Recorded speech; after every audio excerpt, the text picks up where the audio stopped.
First of all, this almost unprecedented request by Prime Minister Netanyahu to his own president, Isaac Herzog, for a full pardon involving these bribery and fraud charges that have been brought against him, for which he's been standing trial, albeit with multiple pauses because of the ongoing war in Gaza. What do you make of this? Well, I think that Netanyahu faces two big problems. One is a national commission that looks into who's responsible for October 7th, and he wants to avoid that like the plague. And then there's this trial that's going on where there is a lot of evidence that he's guilty, and he wants to shut that down for obvious reasons. And President Trump has on a number of occasions said that Netanyahu should be pardoned. And by the way, he's making the argument that he should be pardoned before he's even found guilty. Right. And now the president of Israel himself, Isaac Herzog, has been asked to pardon Netanyahu. And I read Herzog's statement on the issue, and I think he understands that if he pardons Netanyahu, he is playing with fire. This is not to say that he wouldn't do it. But if you purport to be a democracy like Israel does, you have a deep-seated interest in making sure that people pay attention to the rule of law.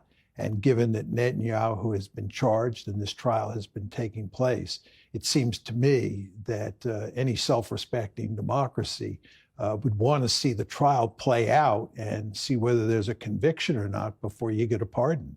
Yeah, 100%. Totally agree. The other very contentious thing that came out of the weekend about the situation in Gaza, it was actually on the West Bank, actually.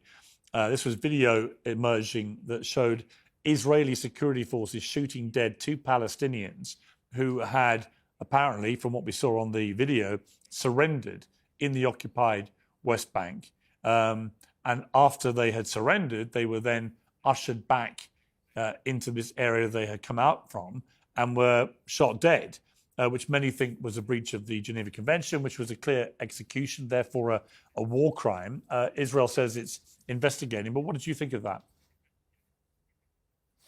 Well, I find these cases hardly surprising at all. After all, Israel has been accused of waging a genocide in Gaza. And genocide is the crime of all crimes. And all sorts of people believe that Israel is committing a genocide. A large number of human rights groups have investigated this issue and have concluded that genocide is taking place.